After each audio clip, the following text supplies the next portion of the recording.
নমস্কার বন্ধুরা, আমি অলি। লাইফ উইথ অলি চ্যানেলে সবাইকে স্বাগত। আমার আজকের রেসিপি হাতে মাখা পাবদা।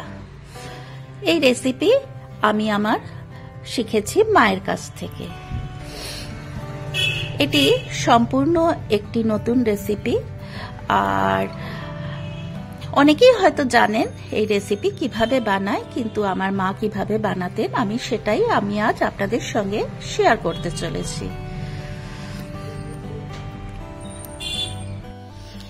এটি গরম ভাতের সঙ্গে খেতে দুর্দান্ত লাগে। তাছাড়াও আপনারা পোলাও, ফ্রাইড রাইসের সঙ্গেও কিন্তু এই রেসিপি অনায়াসে খেতে পারেন। আশা করি আপনাদের ভালোই লাগবে। তাহলে আসুন দেখে নেওয়া যাক আমি এই হাতে মাখা পাবদা কিভাবে করি। তো হাতে মাখা পাবদা করার জন্য এখানে আমি 6 থেকে 7 পিস মতন পাবদা মাছ নিয়েছি। তো এটা নুন, হলুদ আর তেল, সর্ষের তেল, কাঁচা সর্ষের তেল দিয়ে ম্যারিনেট করে রেখেছি প্রায় আধ ঘন্টার মতন। আর এদিকে আমি একটা মশলার পেস্ট বানিয়ে নিচ্ছি। এই যে দেখুন, এখানে নিয়েছি 2টো কাজু আর 2টো আমন্ড। এই কাজু আর আমন্ডটা কিন্তু আমার মা দিতেন না, এটা সম্পূর্ণ আমার নিজস্ব। আর আমার মা এটা করতেন সর্ষে আর পোস্ত দিয়ে। তো আমি কাজু আর আমন্ডটাও অ্যাড করেছি। ভাবলাম যে কিরকম হয় রেসিপিটা এইভাবে বানালে। আর দিয়ে দিয়েছি সাদা সর্ষে 1 টিস্পুন আর পোস্ত 2 টিস্পুন।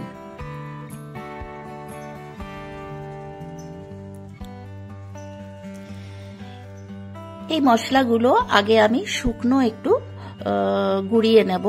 শুকনো গুঁড়ো করলে এটা খুব তাড়াতাড়ি গুঁড়ো হয়ে যায়, মিহি হয়ে যায়।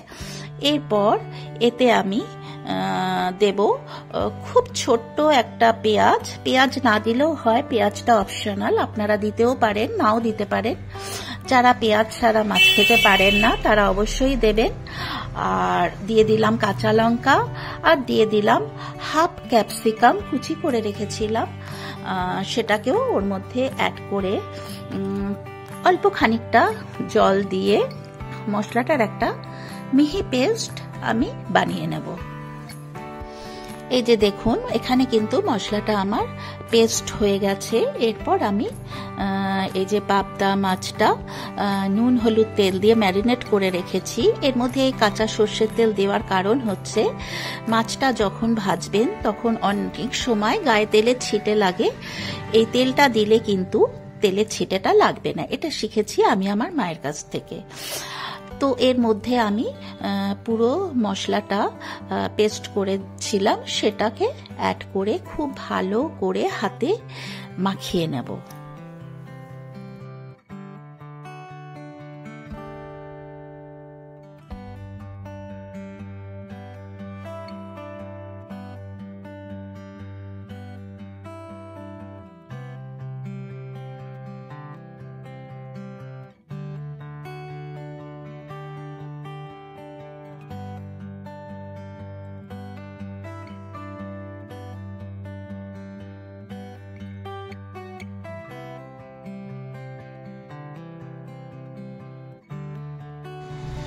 এর মধ্যে দিয়ে দিলাম ধনেপাতা কুচি। ধনেপাতা কুচিটা দিলে কিন্তু এর টেস্ট আরো বেড়ে যায়। আপনারা ধনেপাতাটা অবশ্যই দেবেন, আর যাদের অপছন্দের তারা দেবেন না। এটা আমি আধ ঘন্টা ঢাকা চাপা দিয়ে রেখে দেব।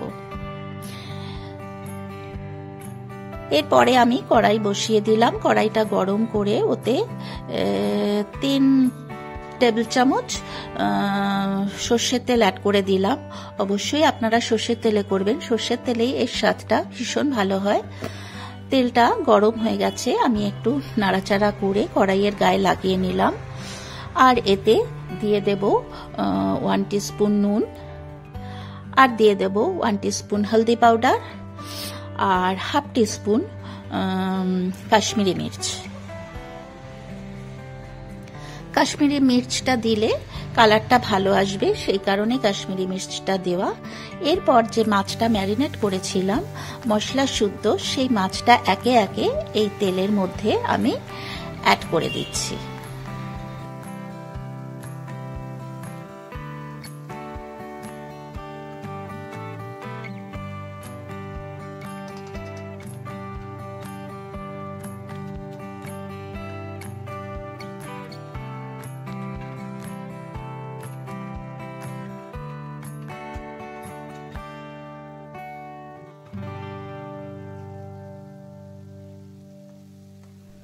মশলা শুদ্ধ একটা পিঠ ভাজা করতে দিলাম।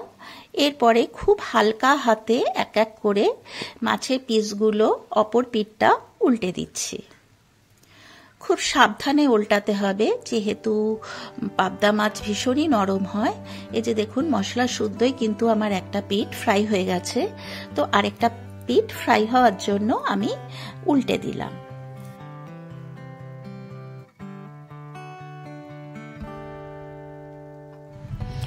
ওপর থেকে দিয়ে দিলাম অল্প একটু কাঁচা সর্ষের তেল,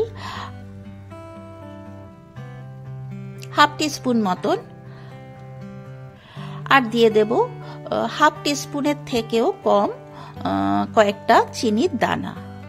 যেহেতু সর্ষে আছে সেই কারণেই আমি চিনিটা দিলাম। চিনিটা দিলে কিন্তু টেস্টটা ভীষণই ভালো হয়, আপনারা অবশ্যই দেবেন। তা নাহলে একটু তিতকুটি ভাব আসে সর্ষের কারণে।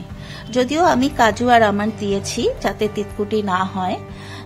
তো আবারও খুব হালকা করে মাছের অপর পিঠটা উল্টে দিচ্ছি। এইভাবে খুব সাবধানে মশলা শুদ্ধ মাছটাকে ফ্রাই করতে হবে।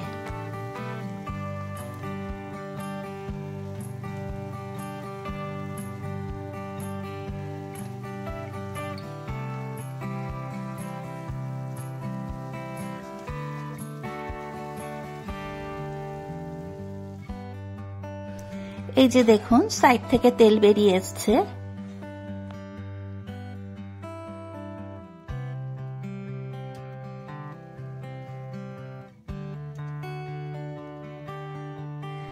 এরপরে আমি দিয়ে দিলাম মাছটা যে বাটিতে মশলা মাখানো ছিল সেই মশলার বাটি ধোয়া জলটা।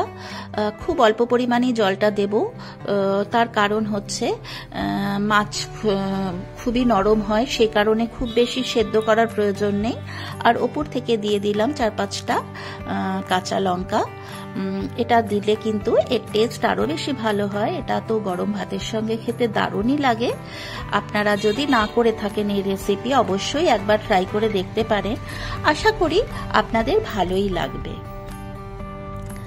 আর যারা আমার চ্যানেলে নতুন, এখনো পর্যন্ত আমার চ্যানেল সাবস্ক্রাইব করেনি, তারা অতি অবশ্যই আমার চ্যানেলটি সাবস্ক্রাইব করে দিয়ে আমার পাশে থাকবেন।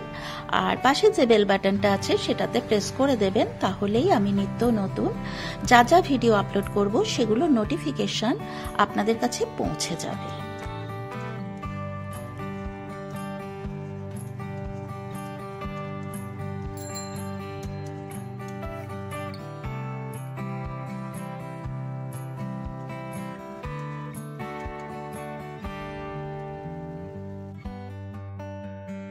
বেশ কিছুক্ষণ সময় আমি মশলাটাকে কুক হতে দিলাম। তো আমার মাছটা কিন্তু কুক হয়ে গেছে, অলমোস্ট ডান। তো আমি মাছটা একটা সার্ভিং বোলে তুলে নিচ্ছি পরিবেশন করার জন্য।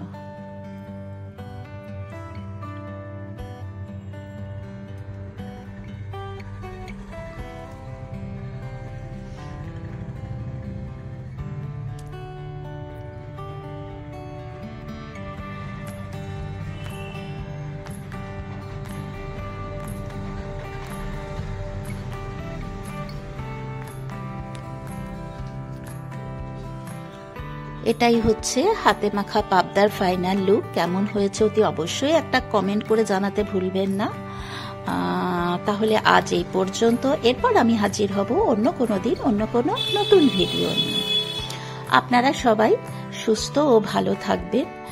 আর আমার সাথে এতক্ষণ থাকার জন্য আপনাদের অনেক অনেক ধন্যবাদ।